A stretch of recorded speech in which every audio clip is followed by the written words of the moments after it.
Welcome back to 40 Dates in 40 Days. It's the finale. We have reached the end. I wanted to share a couple more of my own bad date stories. They're not really bad dates because I never went out, but awkward stories. Rewind a very long time. I've been asked out twice by a professor. That was the most fun date I had in these 40 days. This is date 38. Ghosted, canceled, lied. Ghosted, canceled. I just didn't really like him. I do feel pressure to be very positive on this podcast and tie a bow on things, but it kind of broke me, in all honesty. Having considered all that, in an unexpected twist, I really miss my ex.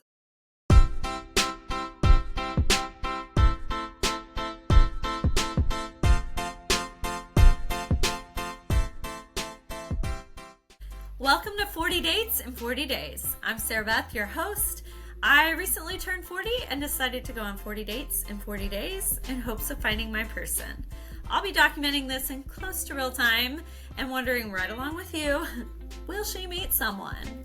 So grab your cup of tea, we are going to spill it, settle in, it is time to yap.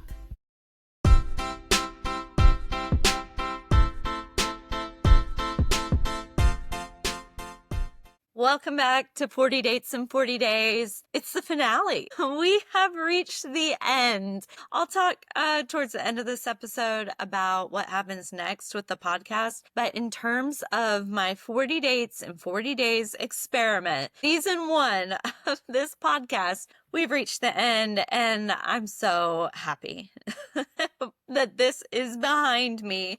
Thank you all for sticking with me the whole way. It's just been quite a journey, but I have loved the podcasting part of it. So I think this episode may end up being really long because I have so much that I want to say, but we'll see. We're just going to dive on in. Before we do, of course, I have some tea, and today I just have this cute little pink mug with a heart on it. I just think it is a sweet, simple way to round out this episode, this journey to find love, just with a cute little heart. So I hope you have some good tea. I have my salted caramel that reminds me of my college study abroad, and hope you have something good to sip on or that you are enjoying your day, whatever you're doing. Before we dive into my final few dates and the numbers and all the things, of course, I want to start with a bad date story and a good date story. So this one comes in from my friend Amy, and she said I could use her name because it's relevant to the story.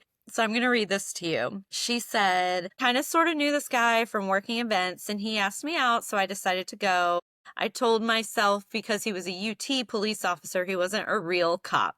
The irony of that is that she is involved with the police force herself, but I think she threw that in there because last episode I mentioned like cops are not usually my choice. Anyway. Our first date was dinner, and it was a good date, so I agreed to a second. I told him about kids making fun of my last name, which is Norris, when I was in elementary school because of a nearby dam in East Tennessee, Norris Dam. They would say, "Hey, Amy Norris Dam," which is such a silly kids thing. Like, that's not even funny. That's what the kids would say, and of course, when you're a kid, you're sensitive. So she told him about that. So for our second date, he said we were going on a picnic. Lo and behold, it's at Norris Dam. As we're driving closer to the sign, I'm thinking, wait, does that say Amy Norris Dam? And it did. He'd used construction paper to match the lettering and added my name to the sign.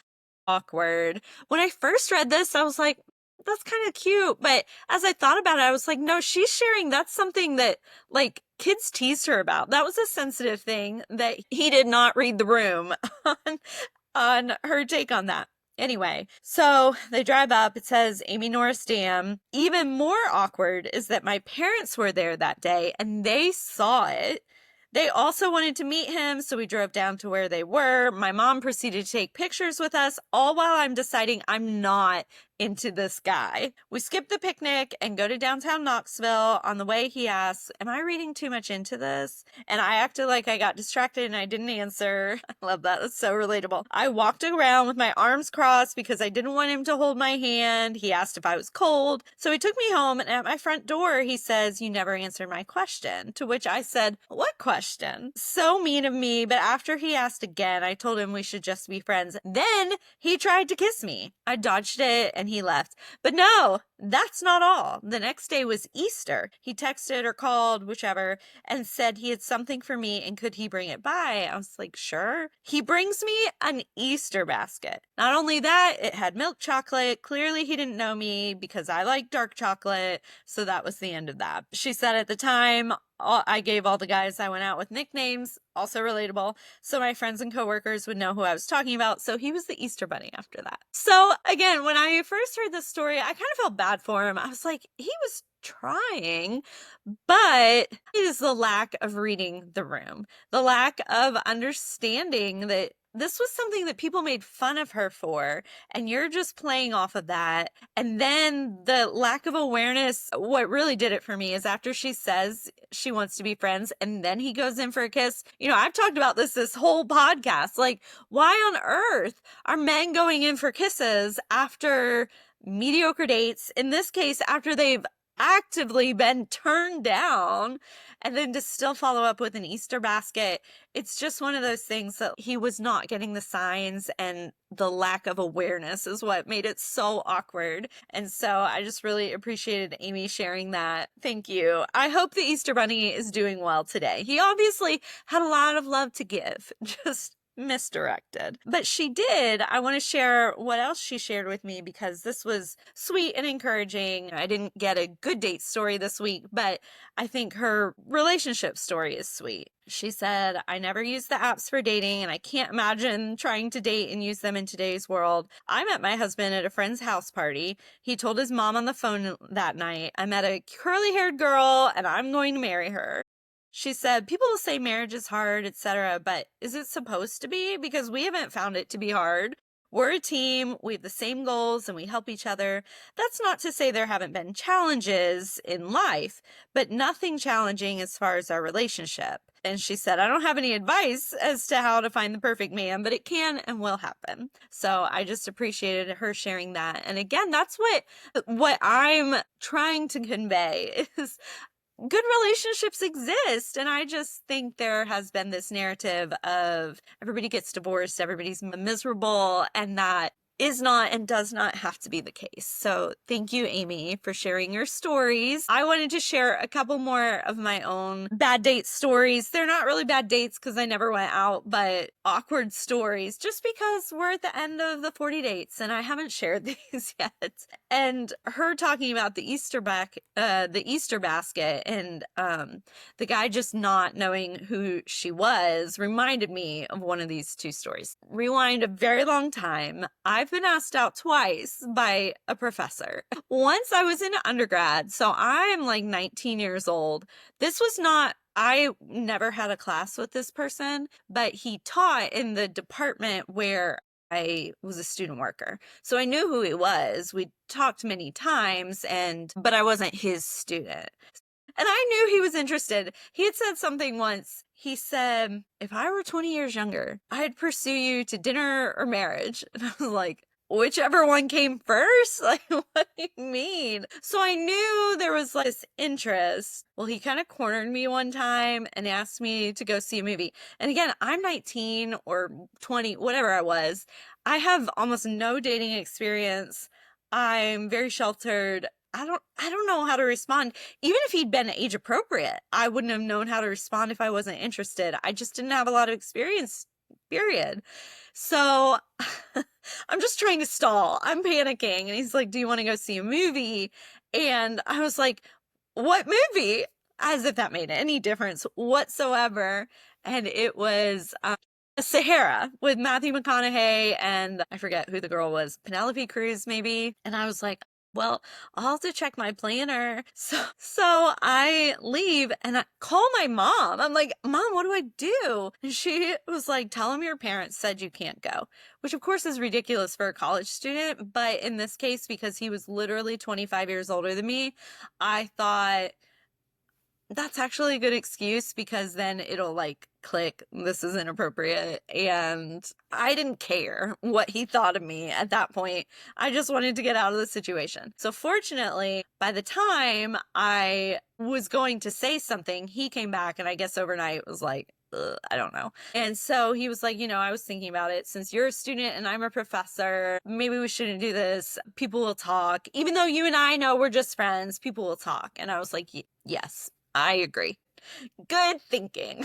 And so that was the end of that. But a few years later, I was back for homecoming or whatever. I've been back to campus many times since I graduated. And I stopped by his office to say hi, and he acted like he didn't know me. And I was like, come on, I know you didn't forget. So I reminded him. I didn't tell him the whole story. Remember that time you cornered me and asked me to go see a movie? I just told him who I was. And he's like, oh, yeah. I was like, stop.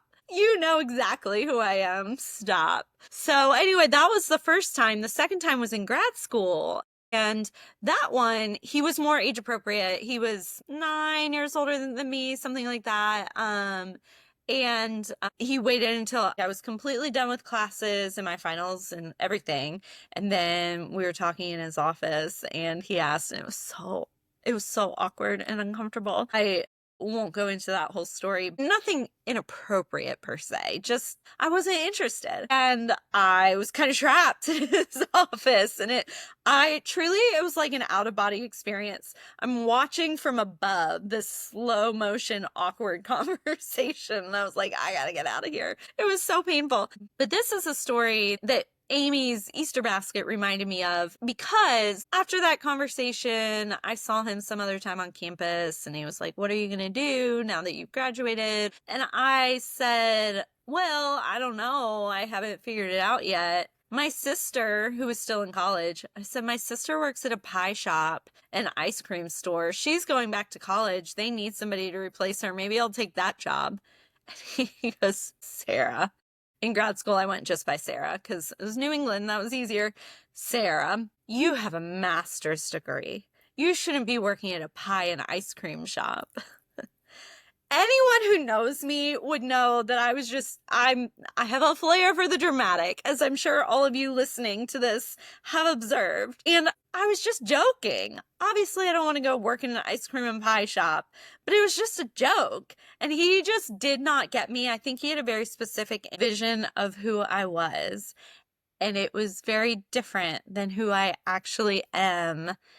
And yeah, so two professors asked me out. A little innocent Christian school, Catholic school girl, me. Anyway, thank you all for sharing your stories throughout these past 14 weeks. I really appreciate it. As I've said on a previous episode, one of my main takeaways from this whole process has been, obviously everyone is looking for love. That should unite us in our commonality. We all just want to love and be loved. And everyone wants to talk about it, from the good to the bad. We just want to relate. It is so integral to who each of us is that we really want to connect in that way. And, it's the same for men as it is for women. I do think, as I've said before, women have it slightly harder for a variety of reasons, but it's no cakewalk out there for the guys either. I've heard some horror stories from my brother, who one time he was sitting at a restaurant and a girl, like at the time they're supposed to be there, and the girl says, oh, I haven't quite left yet. She lived 40 minutes away. And my mechanic said that he went on a date once and he waited an hour and a half for her to show up. And then once she was there, she was on the phone the whole time. And so there are just horror stories no matter who you are. And I just want to say that acknowledge that, and acknowledge the difficulty for all of us. And whether you're still in that dating season or you're past that or wherever you are, I just really thank you for sharing your stories with me, and I appreciate that. One other thing I wanted to mention, I also appreciate so many of you have sent me TikToks and articles and things about dating. That's been fun to talk about with you and to just to see what things you're finding out there. Somebody did send me a TikTok yesterday, one of my friends, about meeting men at church in Nashville. And I was like, girl. So first of all, the original poster's from somewhere up north. She was just visiting Nashville. I can almost guarantee she went to Cross Point, which is the big mega church in town. And there are a lot of good looking guys there. That was my impression when I went for the first time too. Just still, the ratio of men to women, as I've talked about before, is not good in general. And just because they go to church does not mean they are a better person. Not to say Christians don't have their own issues. Everybody does, whether you are committed to a faith or not. But I'm just saying that I don't think the church is as rich a pool, like I've talked about before, as this girl on TikTok thought it to be. And all of the comments, she was like, why is everybody getting so mad about this? All the comments were like, girl, you don't know what you're talking about. So I felt a little bad for her because I know how TikTok can really turn on people, but she didn't know what she was talking about. That was true. Before I get into my summaries of this whole experience, I do have 4 dates left. You might recall that I was on 36. I thought I was on 36. That's what I said in the last episode. Maybe it's 35. I don't know. Some of my numbers didn't quite add up, at least not to what I remembered in my head. Bear with me. Regardless, I had 2 on Monday still to get to, and then I have Tuesday and Wednesday. This is the week starting with June 16th. So let's recap those. The first one I had on Monday, he was fine. He was not a good listener. Even in text, you know, when you're on the apps, you're talking to a lot of people. I don't remember you to remember everything I've said. I don't remember everything people have said in messages. I don't remember what I've said to whom. So I have some grace for that, except this was like a back and forth conversation within a 15-minute span. Nothing I had said had really registered. So he's making an assumption about me. He thought I was from Indiana. Because I'm a Colts fan, which is a natural assumption, except that I had literally 5 minutes earlier in a message that he could have scrolled up to see said, I'm probably the only Colts fan in the world who has never lived in Indiana. And then he's like, so what's an Indiana girl doing down here? I was like, well, I'm not an Indiana girl. So I'm already predisposed to not be interested just because that kind of stuff really drives me crazy. This was 5 minutes ago, buddy. Scroll up. And even when I said it, it didn't register. He was like, oh, I must have misunderstood. And I was like, well, I just said it. So I was kind of snarky back, but he still set up the date. He asked questions, but they were kind of weird questions, like, whatever. It doesn't matter. I don't need to go into all the ins and outs of this guy. He was nice. He just was not the one for me. And that was pretty apparent pretty quickly for me. He is fairly recently divorced. I think maybe 2 years ago, something like that. And he said he's actually having a blast dating. He loves it. And he's learning about himself. He's learning about other people. I'm like, good. Good for you. I'm so happy for you. I hope that continues to be the case. I hope you meet someone while you're still in this fun phase before it gets miserable and you want to crawl into the ground and never come out. I truly do. It won't be with me, but I truly hope that for you. So he asked me a question that night. It was one of those brain teaser questions, but I just was not having it. I thought it was kind of a silly question. And I'd already decided I wasn't interested. So I just said, well, I don't think you can really answer that. But if I had to answer, here's my answer. And he's like, oh, good answer. And I let it drop there. I didn't say, well, what would your answer be? I just let it go. And I guess he got the message because I didn't hear from him again. The second date that night was the guy I mentioned on the last episode who we matched on Bumble, and he was one of my followers. And he said, well, I don't want to be on your podcast. And I said, well, then you can wait, or we can go out now, but you'll be on my podcast. And he said, I'll be brave. That was the most fun date I had in these 40 days. This is date 38. But we went to Putt Shack. You know, I love an activity date, and Putt Shack's pretty fast. So we went and got a couple drinks, did some golfing, mostly just hung out and talked at the bar. It was fun. He ended up driving me home because I had Ubered because my car wasn't working. It's a different story. And it truly was a fun time.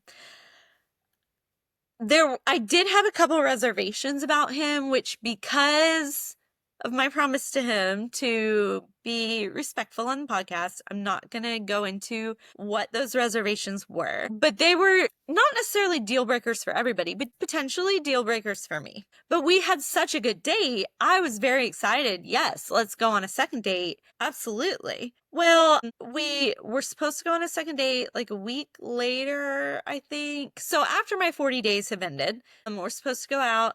He texted me a little bit in between, but it was very, I don't know, the vibes were not there with the texting, but that's okay. You know, we're going to go on a second date. It's fine. We ended up canceling our second date for reasons that were related to what my reservations about him were. So his cancellation kind of confirmed what I was already worried about, but he also did not apologize when he canceled. There was no recognition that this might be a bummer for me or that he'd messed up my plans or anything. And then later that night, I think he could tell I was annoyed.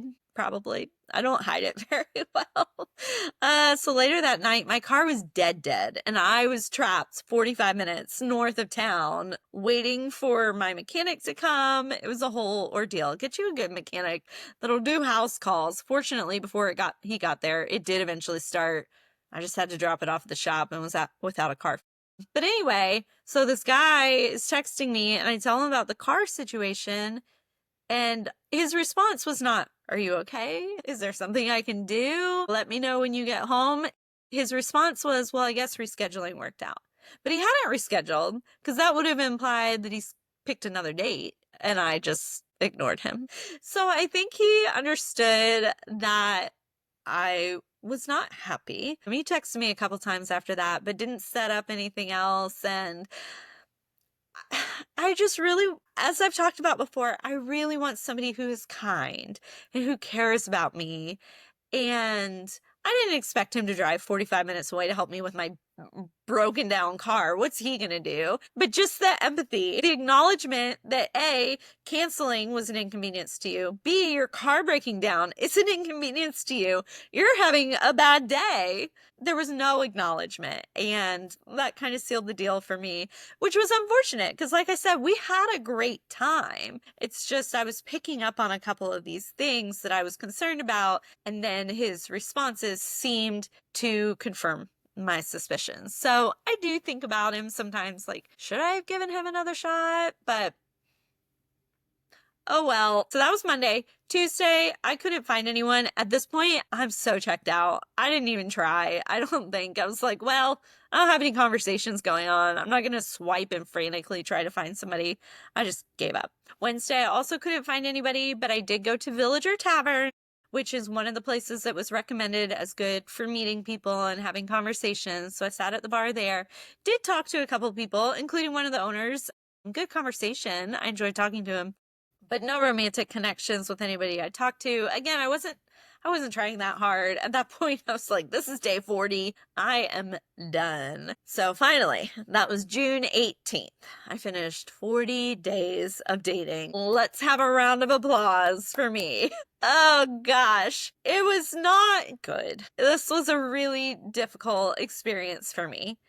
So let me talk first about my goals going into this. My goals when I started this, obviously, hopefully find my person. I didn't know if it would happen, but I didn't know if it wouldn't. I mean, that was the whole purpose of this experiment. I thought that by being more open-minded, I might expose myself to different types of people that I'd been with in the past. That might be good. I truly believed that this would at least be a really good experience, that I would meet some really great people, that I would overall enjoy doing it. I did meet a few good people. That is true. But overall, I did not enjoy doing it. at all. I did enjoy podcasting, like I've talked before. This part has been fun. Meeting so many of you or hearing from you in DMs or whatever who could relate. That part was great. But in terms of the actual dating and finding the dates and all that, horrible. It was just not good. So yes, I did meet a few good people, but on the whole, this was not a worthwhile endeavor in terms of dating experiences. And I was surprised by that because the last time that I really dated heavily, that I put a lot of effort into dating, I was 34. Lots has changed since then. I'm 6 years older, and there's a big difference between 40 and 34. But besides that, I think there's a lot of app fatigue. I don't think people are using the apps in the same way. I don't think as many people are on the apps. And we've talked about that on this podcast before. I also think people are meeting each other in real life less frequently, although I think that's starting to shift, which is great. And I think COVID, I've said this before, people may disagree with me, but I think COVID really changed the way we interact with people. So all that has happened since the last time I tried to really be very, very proactive with dating. And so I just was surprised because my experiences back then were largely positive. Now, granted, I wasn't going on 40 so close together, so I could be a little bit more selective, and it wasn't so compounded, like negative experience upon negative experience back to back to back. So that certainly is a difference in how I approached it. But even when I was younger, there were weeks where I would go on 6 dates in a week. So I was heavily dating. So it's not a completely foreign experience to me. I don't know. This was just way different. And I never in a million years anticipated how difficult it would be on me emotionally. Physically, psychologically, all that. I also thought that my ex would become a distant memory. Let me assure you, I went into this fully thinking I was ready to date again. He and I had been broken up for 4 or 5 months at that point. I still thought about him. I still missed him, but I thought I was ready to find somebody new. I went in this not to get over him. I went in this with an open mind, ready to find somebody else. But I did think what it would do is push him out of my brain, almost entirely. Yeah, that guy I dated once. That did not happen. In fact, the exact opposite happened. I'm going to talk about that more in a little bit. So my goals were largely unmet, and I just did not expect any of that to be the case. Do I regret doing it? I don't know that I can say I regret it. I mean, like I said, I've enjoyed podcasting, and it's certainly a story I can talk about. Did not go viral. I thought it would help me in my social media business, and it did not. So I don't know that I regret it, but I definitely would never do it again. Ever. Okay, so let's look at some of the numbers. I was keeping a spreadsheet. That was the only way I could keep people straight. It's just too many conversations, too many one-off encounters to remember over a period of 40 days.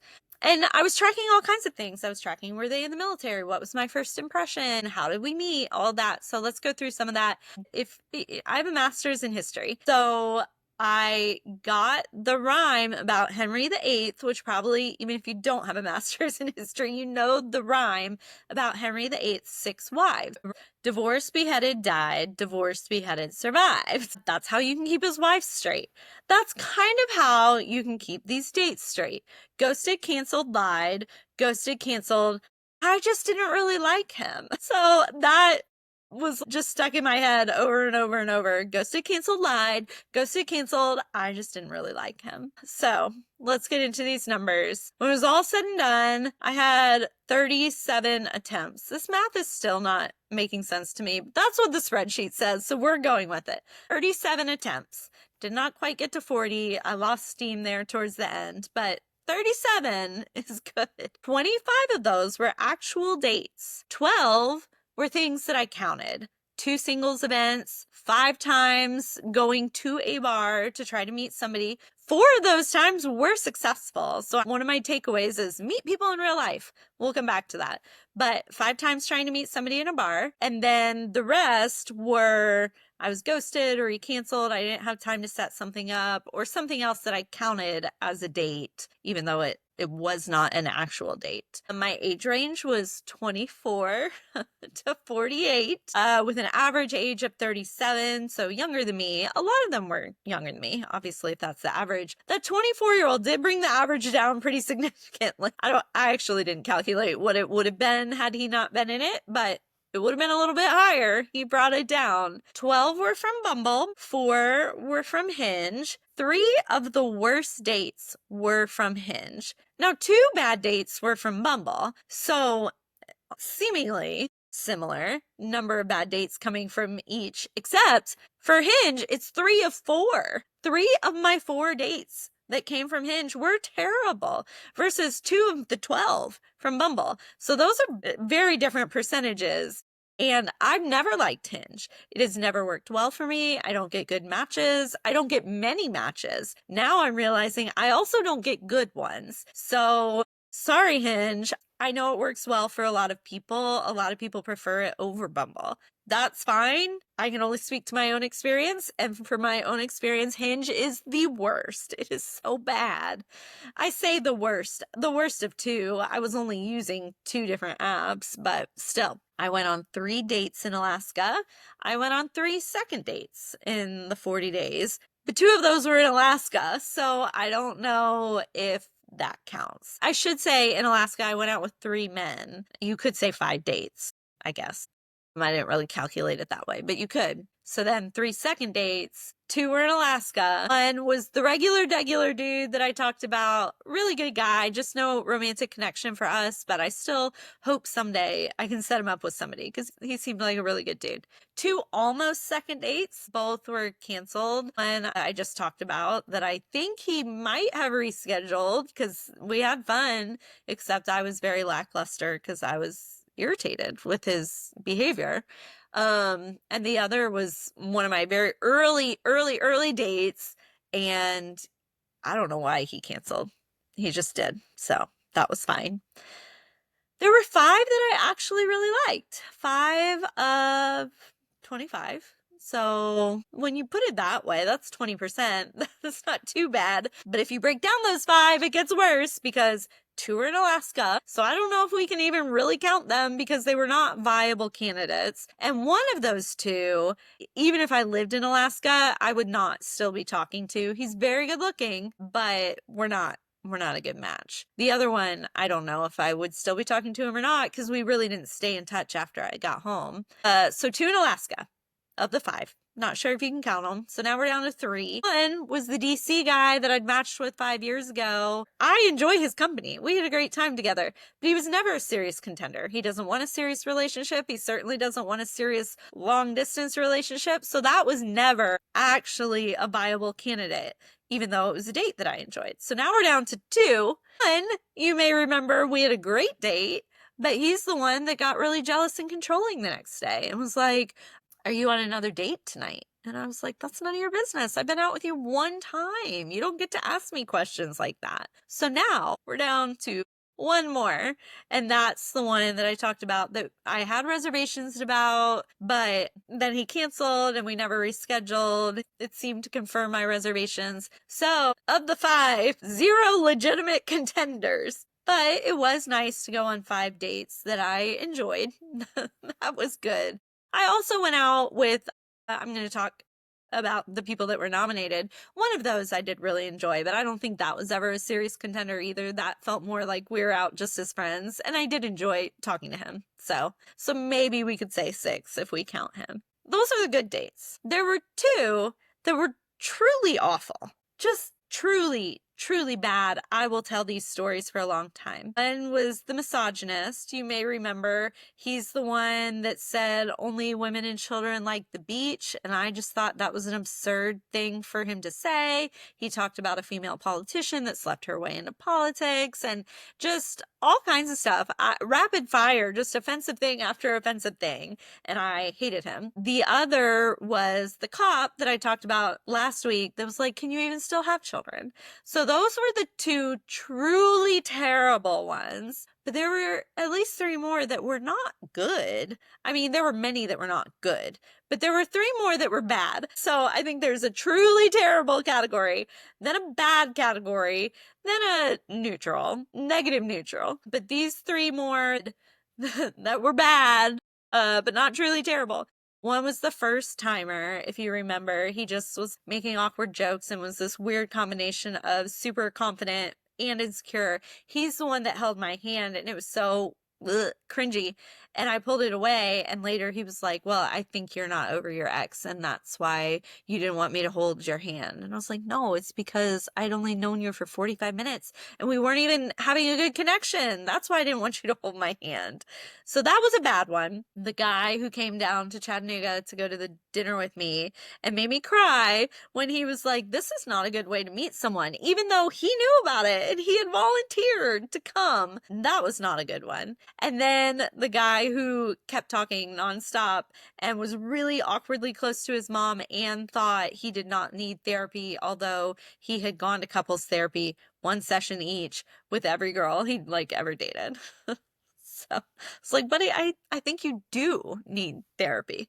So those were the 3 bad ones. And I would say the rest were in the somewhere neutral. A couple were neutral positive, a couple were neutral negative, but just neutral.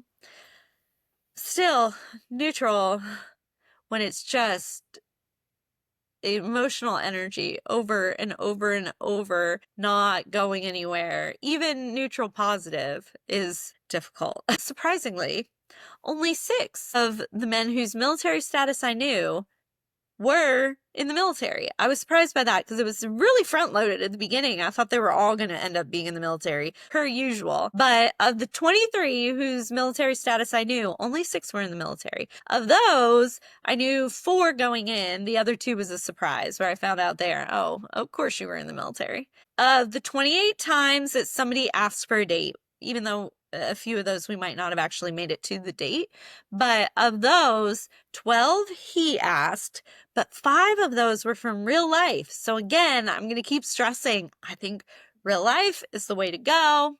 So 12 dates asked by the man, 5 of those were from real life.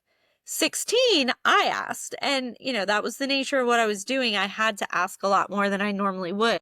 2 of those were from real life, so much lower ratio. 4 of those were nominations or friends of friends, so I'm still taking the lead because I'm coordinating everything and telling them what I'm doing. And the rest were just from the apps where I'm just randomly, hey, are you free? In 3 hours, I need a date. I had 4 nominations or friends of friends. One I already referenced. We went, had a good time. I'm really glad I know him. More of a friend vibe, but it was a nice date. One was nice and he's cute, but he was just too young for me. We're not in the same life phase at all. The one that came down to Chattanooga made me cry. And then one you may remember was super rude and canceled on me last minute. Oh, I didn't even know that we were still meeting. Well, yeah, you did because you set it up and I agreed. And I'm not really into this podcast thing. I'm like, okay, well, you knew about it and had an opportunity to say no, thank you 3 or 4 times before now instead of 2 hours before we're supposed to meet. So they say meeting through friends is a good way to do it. My circumstances would suggest otherwise, although, of course, you have to take my scenario with a grain of salt because I was doing an unusual experiment. Be that as it may, I was a little underwhelmed with the nominations and friends of friends and surprised by that and disappointed. I really thought that was going to be a good way to meet more quality people, whether or not they were my person. If you're watching this on Spotify or YouTube, my hair was driving me crazy, so I had to take a break and fix it. Okay, so back to the numbers. My first impressions, I was so curious if what I thought before meeting somebody would still be the case after I met somebody. If listening to my intuition and my icks and all that was worthwhile, or if I should be more open-minded. So I recorded my first impression for 27 people. 7 of those 27 times, it did change somewhat significantly, enough for me to say, yeah, this was a change. Only 2 of those were positive changes. 2 out of 27 times did it change for the positive. 5 times it changed for the negative.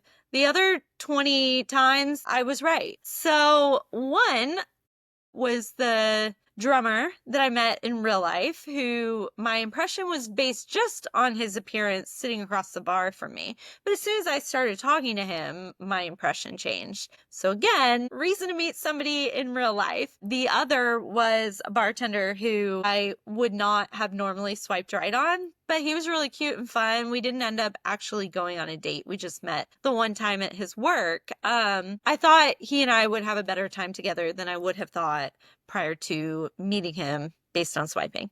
But the others were negative changes, or I was right. I don't think this person is a good fit.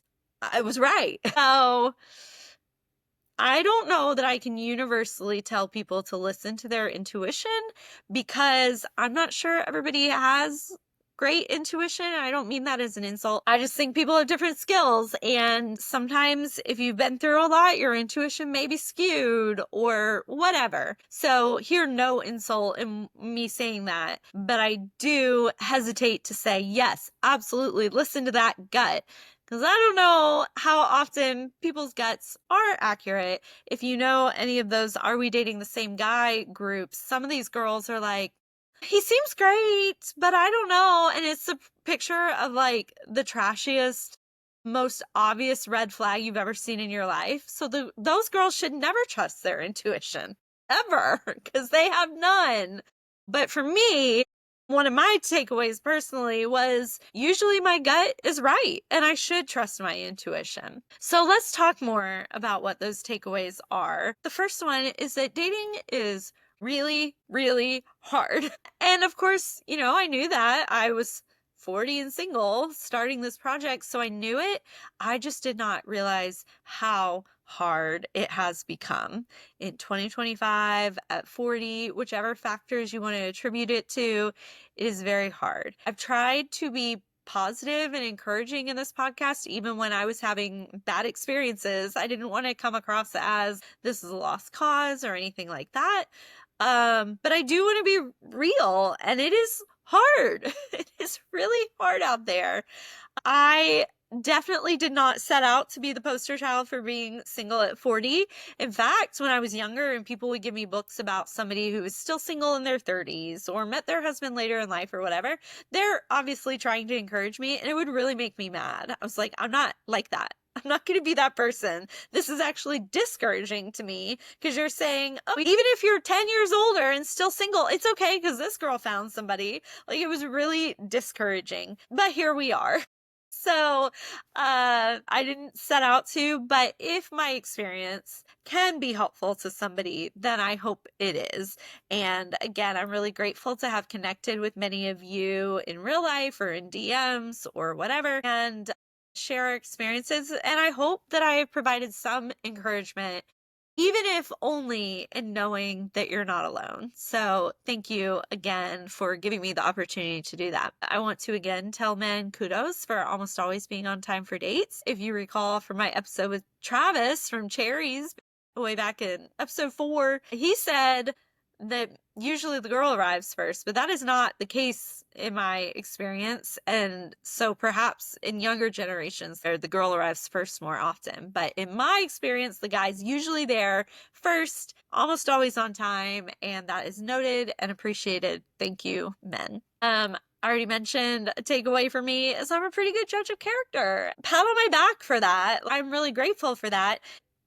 At least I know that I can trust myself in most scenarios. So that's a good takeaway. Again, for me personally, I don't want to universally say that as a mantra, but I'm grateful that this experience taught me that about myself. I still do not understand men going in for a kiss after a mediocre first date. I think this needs to be studied. Why are they doing this? What is happening in their brain that thinks this is the right next move? I don't understand it. If it were an amazing date, fine. If this is like a third date that's mediocre, you're like, okay, we had 2 good ones. Still seems like the right time. Fine. But this is a first date with a stranger. Didn't go great. Why do you think this is the next move? I don't know. Please, somebody get a grant and study this. It would be so helpful to know. I do think back about the snakes that I saw at the beginning of this podcast and how many of you were very encouraging that it's either just nature, it's the year of the snake, and that's shedding of old things and new beginnings. The Chinese zodiac did not come through for me because there was no beautiful new beginning. It was just bad. So I think the snakes might have been a bad omen, or else they were totally neutral and had nothing to do with my experience, which is probably more realistic. But like I already said, Hinge actually is way worse than Bumble, at least in my experience. And that's what I've always suspected. So I feel very validated in my experience with Hinge. Again, many people have had great luck with Hinge and greatly prefer it to Bumble. If so, you do you. I didn't put this on my notes, but maybe one of my takeaways is there really are no rules. You have to do what serves you best, and Hinge does not serve me best, so will not be using Hinge anymore. One of my primary takeaways is meet in real life, and it's hard to do. I know it's hard to do because I've tried it, but I think you can glean so much more from a short interaction with somebody in real life, and you don't have to get stuck there. Whereas if you're going on a date with somebody, you do kind of get stuck for 45 minutes, an hour, hour and a half, even at the minimum. But if you meet in real life, talking at a bar, at the grocery store, wherever, that can be a 3-minute conversation, or it can be an hour and a half, or it can lead to an hour and a half date or whatever, but you're not stuck in real life. I just think you can glean so much more.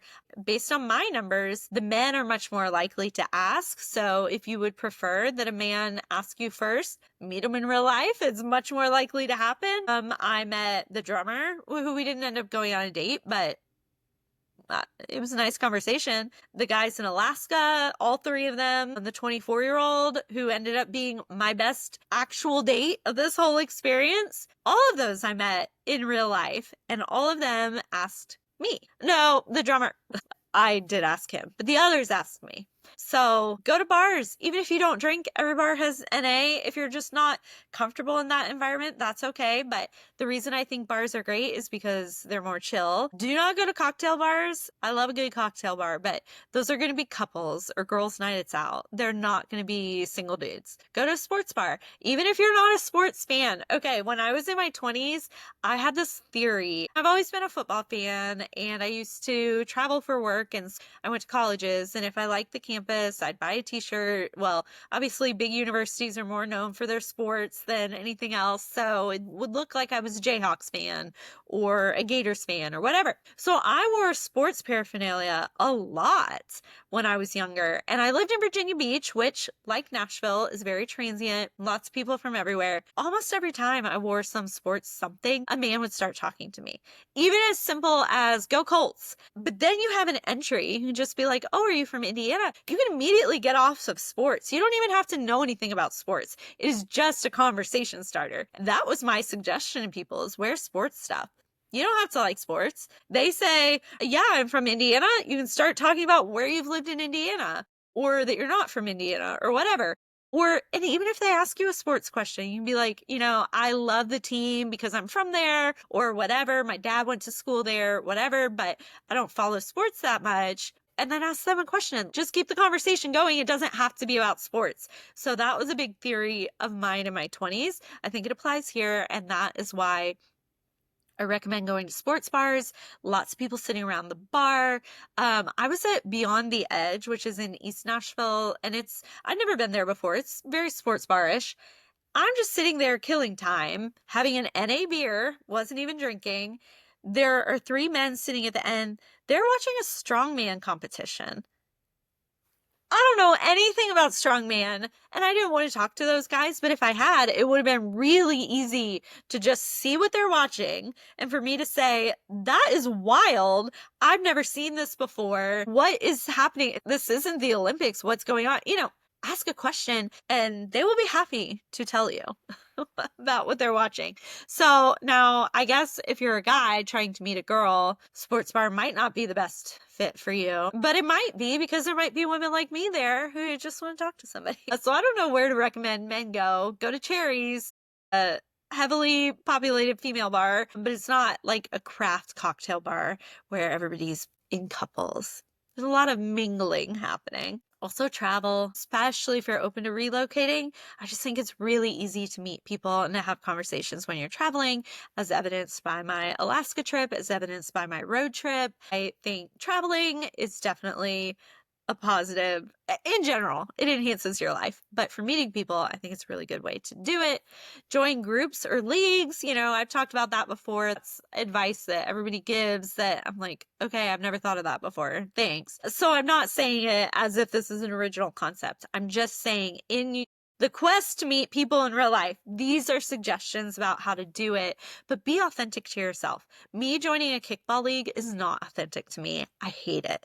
I did it once. As I've told you, I hated it. I might join a hiking club though. I like going out in the woods and walking. So there are ways to get involved in things that you're actually interested in, where they're likely to be the gender that you're interested in as well. So if you're joining a romance book club, that'll enhance your life. If that's what you love to read, you'll make girlfriends, and that is a really good positive thing. But you're probably not going to meet a husband there if you are a straight woman. So would not recommend that. But just think like what things are authentic to you that you might be able to participate in, that whether or not you meet somebody you would still enjoy, and then gives you opportunity to expand your circle beyond just even the immediate group to their networks and so forth. And go to singles events. I talked to Jake from Thursday. I've still not been to a Thursday event, but they seem great. It's just a bunch of singles in a bar.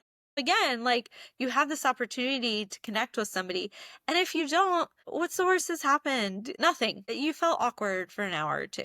That's the worst. I went to a speed dating event. Since my 40 dates have ended, I went to a shuffle event. It's speed dating. Honestly, it was exhausting to me, and I'm an extrovert. And I was like, how do these introverts do this? Just having 9 conversations with people in a 2-hour period. This is a lot. But I think the event was really well run, and I think there were really quality people there. There was nobody that was a match for me, but a lot of men that I was like, somebody's really going to like you. You're a good person. You have a lot to offer that's not the right fit for what I'm looking for, but good for you for showing up. A lot of those guys are like, this is my second or third event, so they're coming, they're showing up, they're putting in effort. So I definitely recommend those. And like Jake said, the more you participate in things, the more you are making yourself available to finding somebody and just opening yourself up and putting that out into the world and so forth. So I think that's really great. Since the 40 dates, I have been on a couple. Well, I've really only been on one date, I guess. I was supposed to go on a second date with the Putt Shack guy, but we've already talked about why that didn't happen. I did go on a first date with a guy I started talking to during the 40 days, but we hadn't gone out yet. That was a really bad one as well. He is wealthy and found about 15 different ways to tell me that. And again, I've quoted her before, but in the words of Shania Twain, that don't impress me much. And the more you tell me about it, the less impressed I am. Like his suit was custom made. I don't care. He went to the fancy boys school in town. Really don't care. Just time after time, subtly throwing in he wanted to do an around the world yacht tour, but none of his friends had enough spare change to go. It was 18 grand. And I was like, I hate this so much. I hate it. But the kicker, I can't tell you his name. I wish I could because it's hilarious. But both his first and last names had innuendo in them for male anatomy. I'll let you know that a nickname for his first name could be Willie. Then his last name was similarly inappropriate if you have a 5th grade boy's sense of humor, which apparently I do. So that one didn't work out. He did give me a nice compliment though, even though he said it very not nicely. I just like analogies and comparisons, and I do enjoy words. And I don't remember all of what I said, but I was comparing. I have a hot take on Iceland. I don't know if I've said this on the podcast, but Iceland to me is just like the 51st state. It is like if a coastal New England town and Colorado had a baby, there's Iceland. And he liked that word picture or turn of phrase or whatever you would say And I had done that with something else in the conversation, and he noted it, and he said, it's interesting how you describe things. You're really good at word salad. Well, being good at word salad, I know that word salad is a pejorative term. It means when you say a bunch of things that don't actually mean anything. But he meant it as a compliment, that I'm good at a turn of a phrase and explaining things or whatever. And I really appreciated that. That was a very unique compliment, and I felt very seen by that. So I did appreciate that, even though I did not appreciate how many times he told me that he was wealthy and how much I had to listen to him. At one point, he took out his phone and was trying to subtly look at it. And I can very clearly tell what you're doing, sir. I almost called him out, but it just wasn't worth it. And then I told you I went to the shuffle dating event, and it was good. I actually ran into one of my girlfriends there, so I had more fun talking to her than anything else. But I think the events are worth attending. So if there's one in your area, just step out of your comfort zone a little bit and see what happens. It was a well done event. So where am I now? Well, thank you for asking. I am quite discouraged. Like I said, dating is much harder than I knew. I do feel pressure to be very positive on this podcast and tie a bow on things, but this wore me out. It really did. It kind of broke me, in all honesty. I've really struggled emotionally since I did this. I'll be honest. It took a toll on me. And there are other reasons for that I'll talk about in a minute, but this experience chewed me up, spit me out. It was just really hard. Even though, as I go through the numbers, there were a lot of positives, there were nice people, but on the whole, the experience was so difficult that it just kicked me when I was down. I talked about the goals when I started this. None of those were realized. So I'm going through all this work. I'm putting in all this effort to not meet anyone, to have mostly neutral at best experiences, to not even have a viral success. And I say that with hesitation because I don't want people to think I'm doing this for the numbers. You know, I said from the beginning, I truly want to meet somebody. That is my objective. But because I'm putting all this effort into podcasting, creating content and stuff, I mean, social media is my livelihood. So I had hoped that it would help me in that way as well. And it did not. So it's just hard to not accomplish what you set out to accomplish. Although what it did accomplish is, like I've said, I enjoy podcasting. Even though it didn't go viral, I enjoyed meeting many of you. I also no longer judge people who are in what I deem to be less than ideal relationships. Dating is so hard. If you have chosen somebody that, in my estimation, is you could do better, I think all of us in our lives have people who say, you deserve so much better. You deserve the best. You deserve everything. You're so wonderful. We all need people like that. Thank goodness for people like that. They are so important. And I'm so grateful for friends and family who see you for who you really are. They see your value and they want the best for you. With that said, I was talking to a friend about this phrase, you deserve better. And she was like, theoretically, we could all do better. She's like, Tom Brady and Giselle could have done better. And, you know, she traded in one of the greatest, I will never say he's the greatest because Peyton Manning, obviously, but one of the greatest quarterbacks of all time, tons of money, extremely attractive. She traded that for a younger fitness instructor. I'm making gross generalizations, of course. I know nothing about these people in real life, but I'm wondering if Giselle's version of doing better was somebody who made more time for her or who wanted to have more kids because they did have one or whatever. I don't know Giselle's priorities. But I'm saying there is always better no matter what level you are on. That was my friend's point, and I think it is so valid.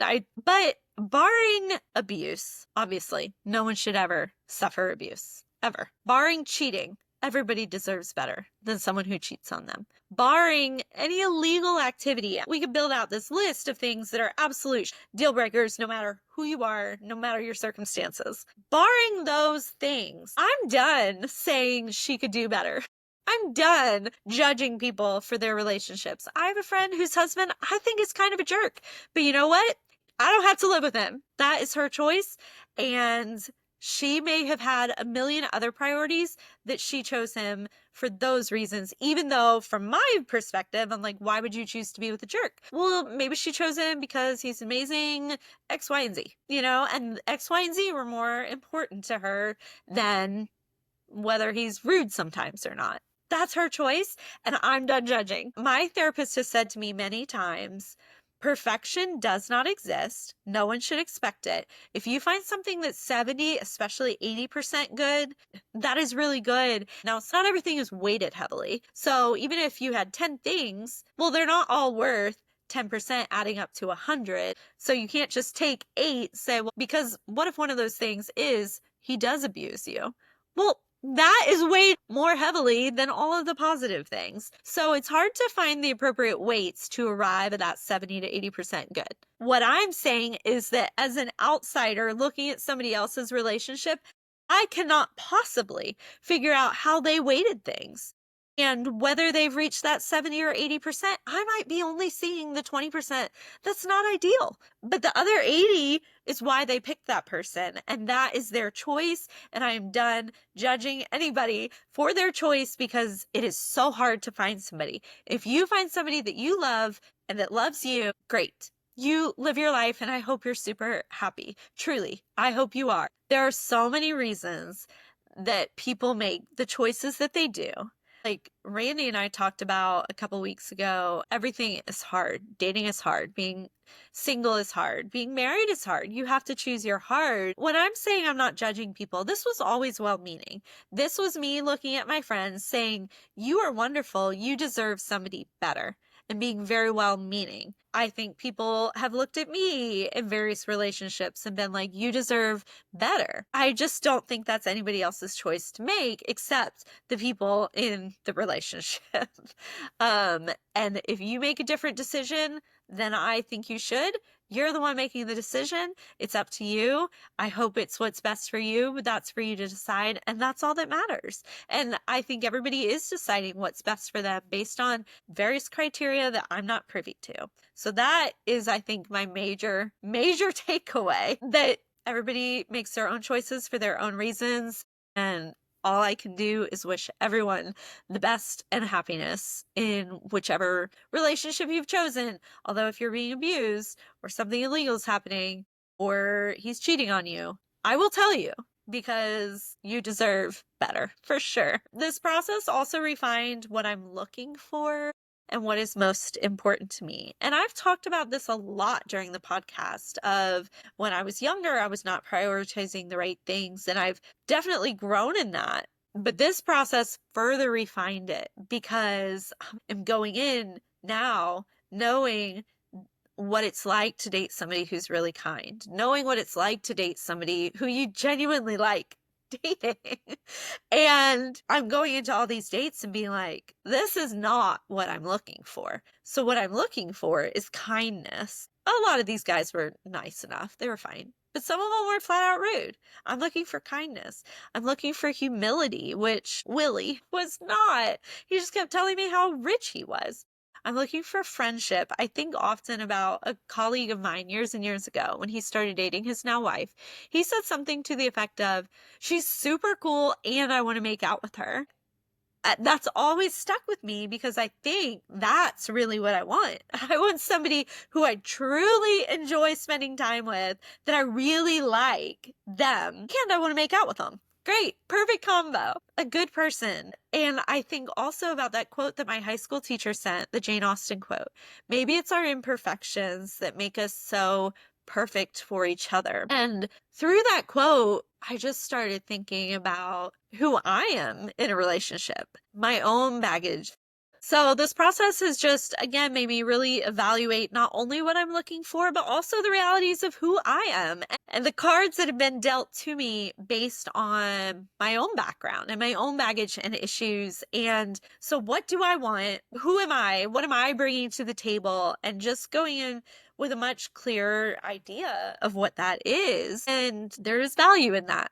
Having considered all that, in an unexpected twist, I really miss my ex. That has been a really hard breakup for me. Continues to be hard because I want to be with him. I care about him. Everyone that I talk to says, you really love him. Like, yeah, I do. I'm going to call him Richard because I don't want to keep referring to him as my ex. That feels negative and like diminishing. Like I said, I went into this thinking I was fully ready to move on and that we had had sufficient time. I felt sufficiently healed. I was ready. And I thought this would make me forget him completely. So it was an element of both. I was ready to meet somebody new. I was ready to forget about him. And I thought this process would help me accomplish the latter. I thought it would finally close that chapter. I truly did. And so this was never intended as a way to get over him. I thought I was ready. Instead, every date made me think of him. The guy who asked me a rude question, I was like, Richard would never do that. The guy who bragged the entire time, I'm thinking, Richard's super successful and you would never know it because he would never tell you. He doesn't brag about the many things he could brag about. He just doesn't do that. He's humble and kind. The misogynist, the guy who's like, only women and children go to the beach. Whatever other ridiculous things he said. First of all, Richard loves the beach. Second of all, he respects women. And he was always super supportive of my success and always cheered me on and was excited for me and would ask me questions and give me real compliments. He's even listened to a couple episodes of this podcast and has given me really sweet, kind feedback. He's only listened to the ones I told him to listen to. I don't think any ex would want to listen to a full podcast about the person they dated. I certainly would not. But he's supportive. And then, of course, just the many guys who were so boring. I just kept thinking, he always made me laugh. And we always had a really great time whenever we did anything together, starting from our first date, from day one of meeting each other. Now, we talked a little before then. We met sort of in real life, but we hadn't actually met until our first date. So there was some assumption that we would get along well, but you really don't know until you meet somebody. From the first date, we just had a great time. We've always had a great time. Even the good dates would make me think of him because they had been at the same show or they liked the same band or whatever. So even when I'm having a good time, I'm still wishing that I were with him. And this just kept growing as time went on. And I was like, this is not what's supposed to be happening. I'm supposed to be forgetting him more. I'm supposed to be getting over him more. Instead, I'm missing him more. Instead, I'm realizing he brought a lot to the table and we had a really good relationship. And I knew that when we broke up. The only reason we broke up was because of scheduling issues. It was never about our interactions. It was never about our time together. It was about not having enough time together, honestly. So I started weighing all these things, all of the positives that he has, all of my refined, what am I looking for? I'm looking for a friend. I'm looking for somebody whose company I really enjoy. I just started weighing all these things and I was like, oh no, what have I done? Surely these 40 days, was it just to lead me back to my ex-boyfriend? I don't know. That's what I hope. We'll see. I mean, he and I need to talk about some things and figure it out. I know what I want to happen. I don't know what will happen. What I do know is I think often about someone that I was friends with when I was in my early 20s. She was, I don't know, maybe 15 years or so older than our group of friends, but she hung out with us a lot. And she and her husband had been married for a long time. They got married very young. And she said one time, it has stuck with me ever since then. She said maybe more people would not be single and they would have made it if they just didn't break up when they hit something hard. And I think about that all the time.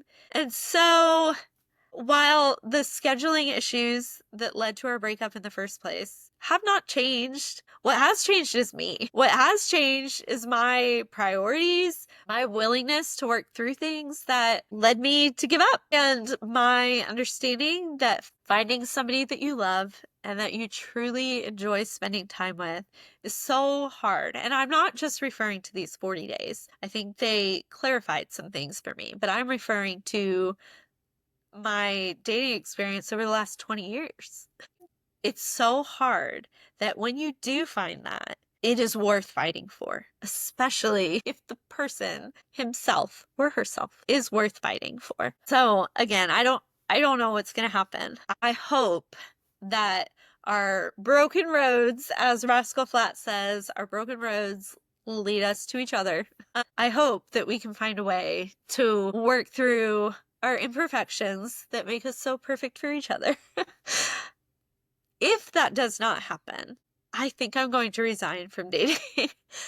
Not because of him particularly, because of the experience of the last 40 days, because of the experience of the last 23 years of my life. I do not have it in me to keep trying. I just don't. I just don't.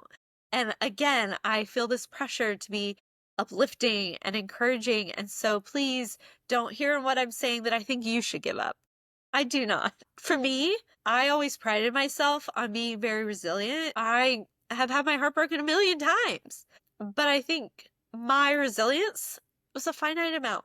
And I have tapped that resource. It is done. I have no more left in me.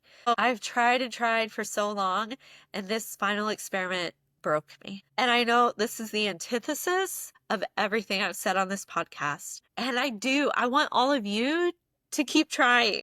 I want you to keep the faith. I believe that love exists, and I want everybody listening to this to find it. I just don't have it in me to keep looking. Obviously, I still would like to find somebody. That does not go away, but he's just going to have to magically appear because I cannot keep doing this. I just can't. I cannot keep going through getting your hopes up only to be disappointed again. I can't go on any more boring dates. Good Lord. I can't go on any more bad dates where somebody insults me. Even if he's a stranger, it's still, nobody wants to be insulted. I can't keep subjecting myself to that. I can't keep searching anymore. So if he magically appears, then I am open to being with somebody, to trying again. But the search, I can't do the search anymore. And again, I know this is exactly the opposite of everything I've been preaching, even in this episode, and especially for the last 14 weeks. So do what I say, not what I do. But one of my friends sent me, and I've seen it floating around Instagram recently. I think it's a New York Times article. I'm not sure. What's been posted on Instagram is this term, heterofatalism. And it says it's the outlook of straight women frustrated with the dating behavior of men. I think the reverse could be true too. From what I've heard from men, and certainly what the angry men on TikTok were saying, you could say the outlook of straight men frustrated with the dating behavior of women. I think this is a systemic issue that transcends gender. But that fatalism, the heterofatalism, is how I feel. It feels bleak. And I want to say the opposite. I want to bring sunshine and rainbows and encouragement. And again, I hope all of you will continue to search and continue to go out and meet people in real life and find your person. But it is hard. It is really hard. And maybe if you're feeling that way, maybe you just need a break. Maybe I just need a break. Maybe it's not actually as fatalistic as I think. And maybe, let me say this again, because he may listen to this podcast. My first choice, which I told him before I started this podcast, actually, he was a little annoyed at me for the original release date. I'm not going to get into that, but I said, to be clear, my first choice was to be with you. And so again, I'm saying my first choice is to be with him. I want him. But if for some reason that does not work, I do feel very fatalistic about this. Maybe I just need a break. Maybe it does not have to be as dire and throwing in the towel as I currently feel. So maybe that's what some of you might need as well, is just a break. Just to give yourself some time to heal, some time to revive that reserve of hope and resilience and try again. But however long that break is, you have my full support. And if you need to find other things to focus on, like being rich and traveling, that's what I said even before I met him. I'd sort of reached that point. I said, well, I don't think this is in the cards for me. I'm just going to be rich and travel. And I'd sort of resigned myself to that. Obviously, not totally, because he came along and I was happy to jump in. But do what you have to do to preserve your peace and keep looking, or don't. Just know whatever you choose to do, I am supporting you completely. You have my empathy, you have my understanding, you have my cheering you on. And I hope that you find whatever your heart's desires are. And you can have more than one desire. I hope you find them all. So what does this mean for this podcast?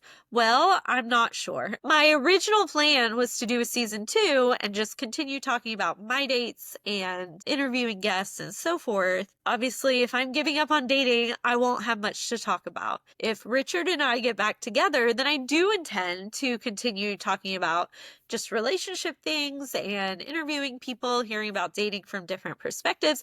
I made a whole season 2 outline. I was ready to go.